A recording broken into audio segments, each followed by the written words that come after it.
Hey everybody, here we are, welcome along. Here. Hey all. I gotta restart the chat. Hang on. Here we go. Working from home because it is hot out today. You all know I can't handle that. Hey Miles. I'm gonna meet some new cats in a couple weeks. Morning Marie. Hey everybody. Like different music today.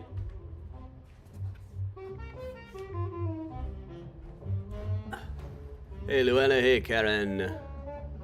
Hey Timberlake, hey Todd. Hey Karen. Hey Kathleen, hey everybody. Let me go shut that window better too.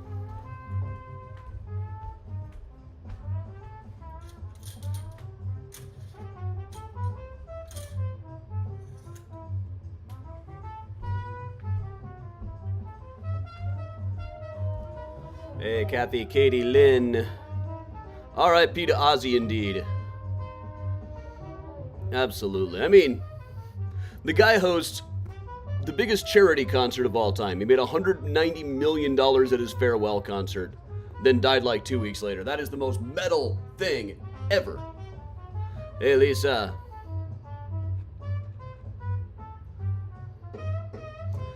I used to do this performance.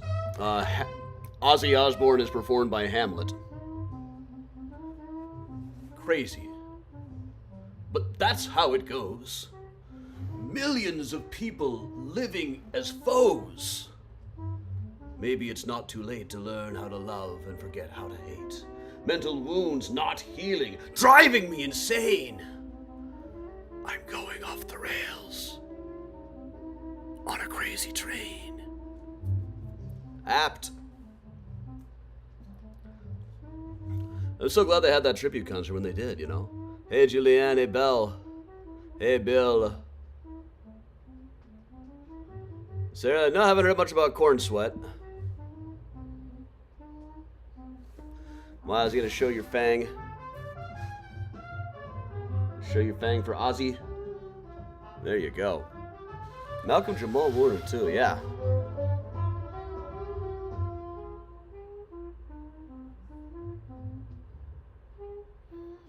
Hey, everybody.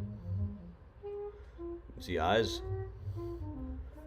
Everybody out there? Well, all right. So, I just want to clue you in what I'm listening to here. This is really cool. I found this yesterday for cheap. Jimmy Giuffre and his men and his music men play music from the Music Man. This is kind of similar to like the Duke Ellington plays with the score of Mary Poppins albums, which on the one hand kind of makes you wonder if Duke needed money, but on the other hand is an awesome Duke Ellington album.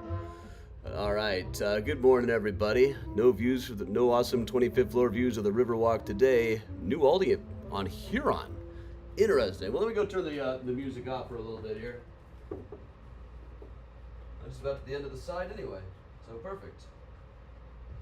Oh. It didn't have to turn itself off, but all right, welcome along, everybody. So what we're going to do today, it is, after all, boiling hot outside. Hot enough to boil a monkey's bum out there, as the Queen would say. So we're just going to take some random stuff from the boat tour here, and I'll just like pick kind of a spot somewhere in the middle of the boat tour, and we'll just talk about it from there. We'll do a few minutes of this. We'll all pretend we're in a nice, cool boat. We all are beating the heat by being inside today, I should hope. Let's see. Lake 2, and we'll pop ahead to Madison Street. Now let's go back a little ways. Just a little ways here.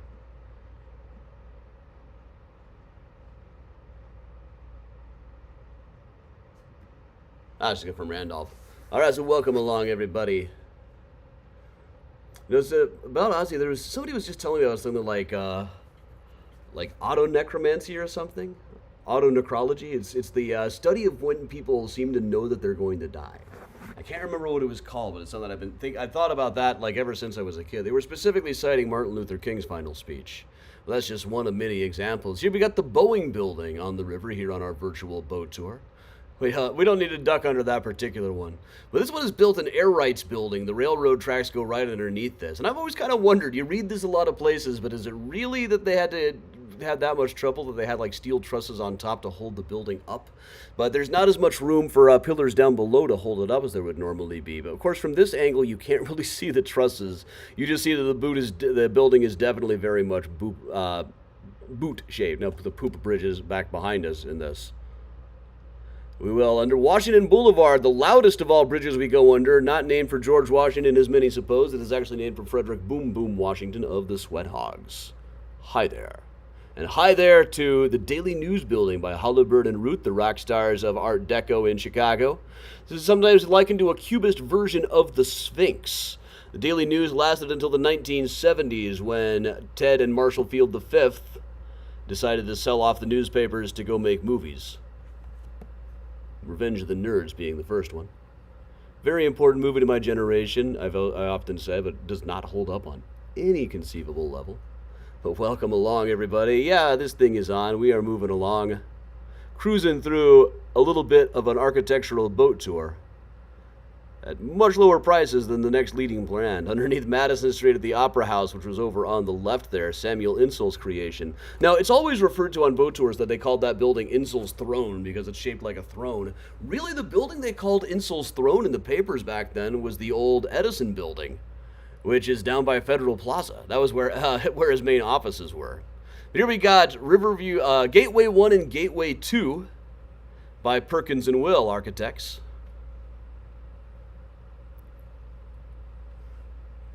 Now, kind of showing their Ludwig Mies van der Rohe influence here with their practice of the plain black rectangles. But you know what I could point out is these buildings still look very modern.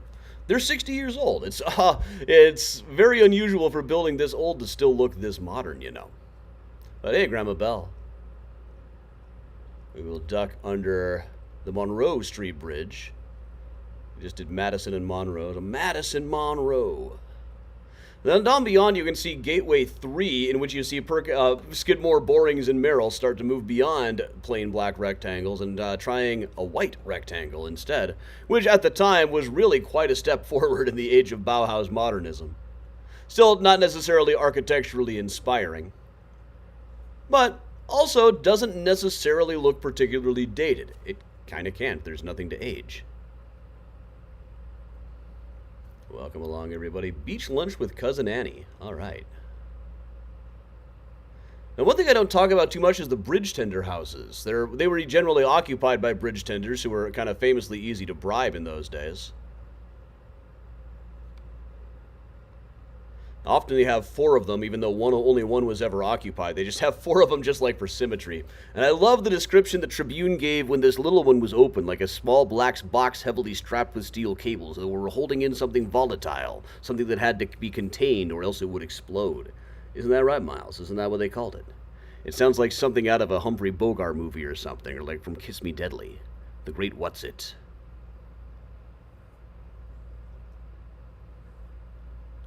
And coming up along, we've got another one that I used to point out as a very good example of bad modernism. This is one where you can see the seams, you can see the screws everywhere.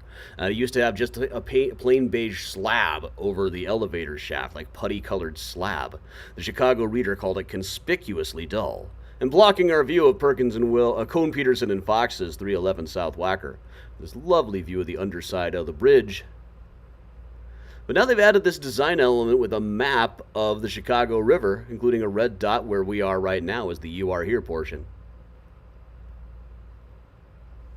which made the building much more high profile. Now tours aren't quite as apt to just ignore it as we used to, other than unless we were going to be talking about Gateway 4 over here, in which we start seeing really Skidmore, Owings, and Merrill start to move a little bit more into postmodernism, with a lot more glass, a lot more curves, a lot more interesting shapes anyway.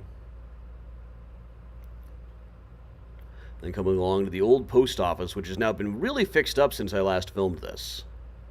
This was filmed years ago now, so there's whole new buildings that aren't actually in this one. Strange to think of sometimes. Julius is enjoying all the bridges, glad to hear that. Now, I always feel like if a tour guide gets too into the bridges, you're kind of going to get yourself in trouble, because most people aren't that interested, but the people who are really into bridges, you'll never impress. It's like talking about, it's like talking about trains to train heads. But this is the old post office, now fully fixed up into offices with a park on the roof that you can see from the observation deck of the Sears Tower. Haven't managed to talk my way up to the top of that yet, and it's not going to be today, I can tell you that right now. Today I am preparing for some big recording tomorrow and getting all the Patreon stuff in place for when I head out to Boston. So the Patreon will go on apace, just as it always does. Do I have a button for that here? Yes, I do. But lately I've been covering the Pollard family. Right now I am trying to find an article Luther Pollard remembered writing called The Moving Picture War for the Chicago Examiner, where he claimed to have predicted how the film industry would grow back in 1909.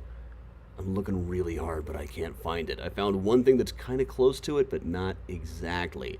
But searching the Examiner is a very clunky situation. I definitely didn't find it in the date that was cited as when it was supposed to have been actually published. But all right, everybody. We'll get now underneath the Harrison Street Bridge, seeing Graham Anderson Probes and White's power station off in the background, them smokestacks reaching like the arms of God into the beautiful sky of soot and clay. What this looked like in 1871 after the fire was just pure devastation. This was right in the fire path at the time. What is happening in Boston? I have got a school group in Boston. They are visiting places like Harvard and Yale, so I may be able to do some sneaky live streams from some really fancy schools, but certainly I am planning that Monday or Tuesday. Monday I'll probably find a mural nearby me in Boston. Tuesday is going to be Find a Grave Friday, Boston style, I think. Friday, the group won't be there quite yet, so we can have some fun. We haven't done a Massachusetts one before. Plus, we get to have to spell that. All right, everybody, thanks a lot for joining me. I'm Adam from Mysterious Chicago Tours, coming to you from my home today on account of the fact that it is boiling hot outside. I tend not to work outdoors when it's boiling if I can possibly help it. So we'll be back tomorrow with another morning mini tour. I think it's also supposed to be boiling hot, plus I've got a really big recording setting up tomorrow. Won't say too much more, but I'm, of course, dying to. I gotta come up with a title for it today, so that's one of the things on the brainstorm list, along with just sitting around and listening to Jimmy Giuffre and his Music Men playing jazz music versions of songs from The Music Man, which is a very cool album. But I also picked up Herbie Hancock's Maiden Voyage yesterday, which is just an utterly gorgeous album. You can't even stop. All right, thanks everybody. I'm Adam from Mysterious Chicago Tours. Tomorrow night, Tales from Hyde Park, which was filmed in the snow, the beautiful snow. So from me and from Miles, how's he going to turn and look at the nice people? I'm Adam from Mysterious Chicago.